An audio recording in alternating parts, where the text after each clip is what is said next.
Carlos Bofante es el responsable de la contabilidad de los diferentes negocios ilícitos de esta organización internacional.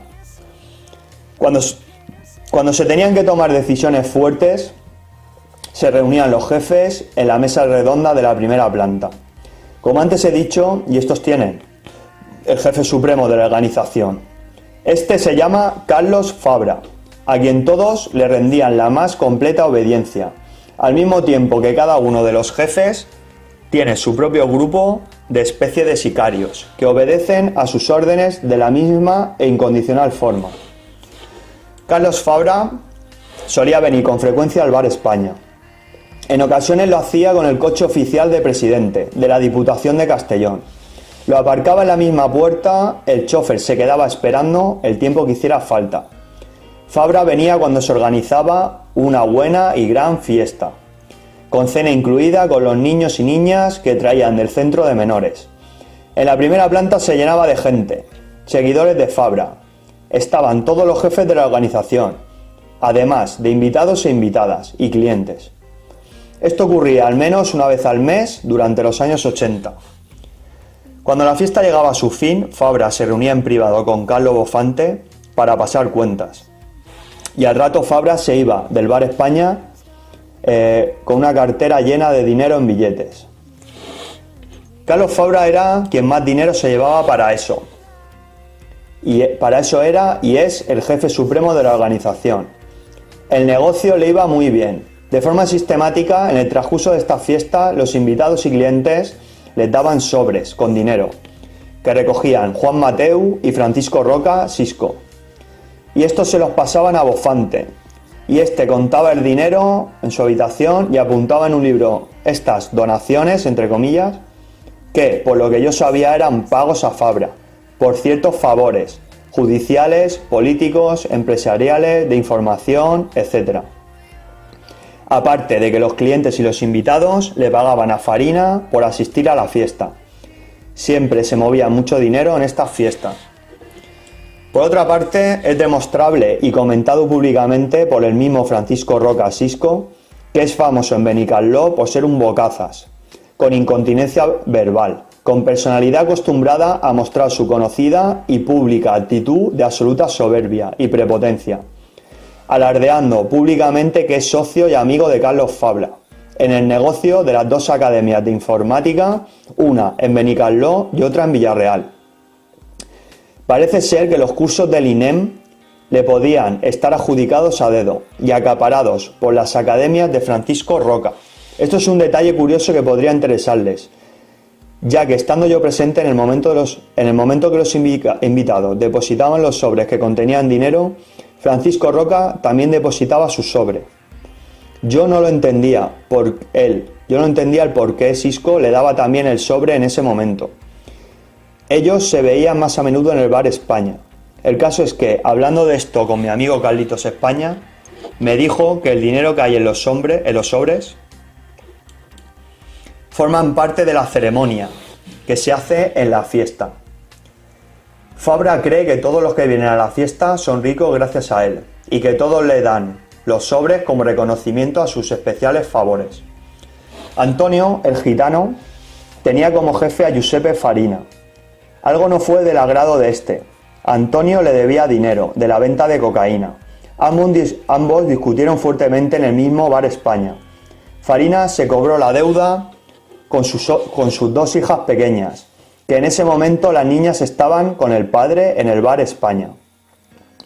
Farina cogió a las hijas de este y las subió a la primera planta, donde esa noche se había organizado una gran fiesta, con cena y disfraces, con muchos hombres y mujeres, habiendo traído muchos niños y niñas de la residencia de menores de Vinarós. Después de esa noche ya nunca más se supo nada de estas niñas. Desaparecieron. El padre de estas no podía denunciar la desaparición de las niñas. No era la primera vez que Antonio llevaba a sus hijas al Bar España. Farina le pagaba por dejar a las niñas con él. Antonio sabía que Farina prostituía a sus hijas. Por otra parte, no podía denunciar la desaparición de sus hijas porque si iba a la Guardia Civil se enteraba el entonces capitán Santos, del cuartel de Vinarós, y si iba al juzgado de Vinarós se enteraba la jueza Sofía Díaz, y sabía que si se quejaba por la desaparición de sus hijas a él, lo eliminaban. Estos nombres que voy subrayando son algunos de los jefes, que se reunían en la mesa redonda de la primera planta del Bar España. Como se puede observar, la organización actuaba con toda impunidad, al tener controlados los poderes político, policial y judicial. La jueza Sofía Díaz del juzgado número 2 de Vinarós controlaba todo lo referente a asuntos judiciales que afectaban a la organización, manipulando procedimientos y a otros jueces para conseguir sentencias favorables a su particular intención de beneficiar a quienes colaboraban con ellos. Normalmente por turno le correspondía a los asuntos sobre los numerosos asesinatos que se produjeron en este partido judicial, que según cómo se desarrollaba la manipulación de los procedimientos, podía terminar el caso en accidente o suicidio. Y con mucha rapidez interesada se cerraba el asunto. Para comprender que no soy exagerado en esta manifestación de hechos, solo hay que ver las estadísticas oficiales sobre asesinatos y muertes en situaciones extrañas que quedan por resolver en la provincia de Castellón y en especial en la zona norte y en la década de los años 90. En el Bar España en muchas ocasiones Sofía Díaz se reunía con Ramón Giovanni, Farina y otras personas que desconozco sus nombres. Y supe que venían de Castellón para hablar sobre asuntos judiciales. También supe que eran abogados, incluso jueces. Yo sin querer y sin importarme sus asuntos, estando sentado en la mesa de al lado, viendo la televisión o hablando con Carlitos de forma natural, escuchaba cómo se desarrollaban sus estrategias para silenciar denuncias, para conseguir testigos falsos, y negociaban el precio por sus servicios, por ayudar a personas relacionadas con la organización, que tenían problemas judiciales en los juzgados de Vinarós y Castellón. La jueza Sofía Díaz, además de controlar los asuntos judiciales que afectaban a la organización, controlaba todo lo referente a la residencia de menores Baix Maestrat de Vinarós. Ella era la encargada de que no faltaran niños en este centro, siendo su directora Gema, y los educadores, quienes colaboraban estrechamente con la juez Sofía en la captación de niños y niñas, para que fueran ingresados en este centro para mantener una buena cantidad de mercancía, entre comillas, y poder ofrecer a sus clientes niños nuevos. Estos niños normalmente pertenecen a familias de débil personalidad y pocos recursos.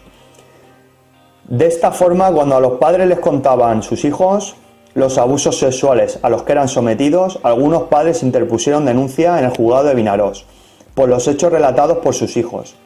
Estas denuncias nunca prosperaron. Sin investigar los hechos y sin permitir que los menores fueran explorados por el juez, ni tomar declaración a los padres, simplemente se silenciaba la denuncia. Con esta actitud, por parte del juzgado, presuntamente, se podría haber quebrantado doblemente los derechos humanos, legales y constitucionales de los niños y padres, creándoles completa y extrema indefensión, desesperación e impotencia, lo que conlleva a daños psíquicos irreparables y la total desconfianza de la justicia y de la sociedad. Por otra parte, algunas madres protestaron a la directora del centro y a los educadores por las confesiones de sus hijos, recibiendo de estos fuertes amenazas, acojonando siempre a los padres de los niños y niñas que estaban internados en dicho centro de menores. En numerosas ocasiones, estando en el Bar España, visto cómo llegaban los niños y niñas que los traían de centro de menores, algunos de estos niños son conocidos míos, así como sus padres. Ellos en ocasiones me contaban los hechos que les relataban sus hijos y sobre las denuncias interpuestas en el juzgado de Vinarós contra este centro. Se quejaban que el juzgado no les hacían caso y sobre las amenazas que recibían de los educadores de este centro, para que se olvidaran de las denuncias y de todo lo que les habían contado sus hijos, diciéndoles los educadores que era todo mentira, que los niños se lo habían inventado. También me decían estos padres que como insistieran con la denuncia, los niños serían trasladados a otro centro y no verían más a sus hijos. Los padres se acobardaban y se resignaban. Yo no podía decirles que sabía la verdad, y sufría con mucha impotencia porque no podía hacer nada para evitar la crueldad que se ejercía sobre estos niños. Los que se encargaban de traer a los niños en sus coches desde el centro hasta el Bar España eran Juan Mateu, Francisco Roca Sisco, en otras ocasiones también lo hacía Giuseppe Farina, y dependiendo de la cantidad de niños que traían se necesitaban más coches, y la directora del centro Gema o educadora Amparo también los traían con sus coches. Estos tres, Mateu, Sisco y Farina, aparte de participar del negocio de prostitución de menores y pornografía infantil, eran los que se encargaban de recibir cargamentos de cocaína que traían de Panamá y luego repartían a sus vendedores de la zona de Castellón y Cataluña. También estos tres, junto con Demetrio López Robles, participaron en el secuestro y asesinato de Miguel Roig, empresario de Peñíscola y dueño de un videoclub. Por este asesinato solo fue detenido y condenado Demetrio, que se encuentra en la cárcel de Zuera. Realmente siempre ha funcionado la impunidad de la que gozan estos jefes. Rodolfo Bellés, fotógrafo de profesión, se encargaba de filmar las películas con los niños cuando se organizaba una fiesta, entre comillas. Venía al bar cargado de cámaras de vídeo y material fotográfico. Ramón Giovanni Puig, abogado y exjuez, juez suplente de la Audiencia Provincial de Castellón y pederasta.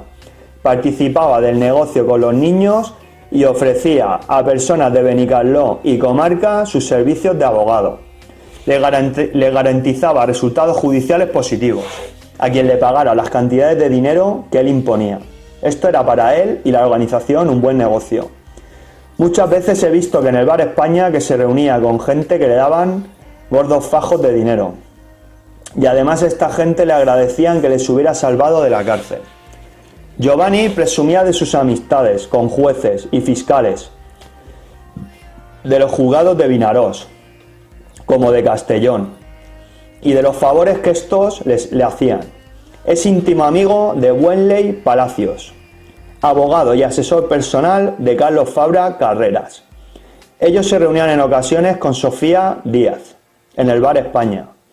Hablaban sobre asuntos de los juzgados y de la forma que tenían que proceder para influir en las decisiones judiciales de los jueces y fiscales de Vinarós y Castellón. Creo que a esto se le puede llamar manipulación de la justicia.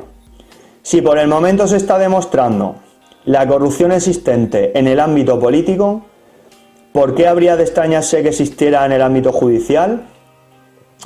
Muchas veces se sentaba Giovanni en una mesa del rincón del restaurante del Bar España con diferentes abogados de Benicarló, Vinarós o de Castellón. Ese rincón lo tenía como si fuera su despacho, lo que con toda naturalidad podía oír de sus conversaciones con unos u otros abogados. Les daba las instrucciones para actuar de una forma u otra. Cuando se terminaba la reunión, Giovanni siempre repetía a estos abogados la misma frase: somos los amos del juzgado. Suplico a esta fiscalía que tenga por presentado esta confesión. En consecuencia, me pongo a la entera disposición de esta fiscalía para realizarles cualquier aclaración o declaración sobre la verdad de la trama delictiva de esta organización.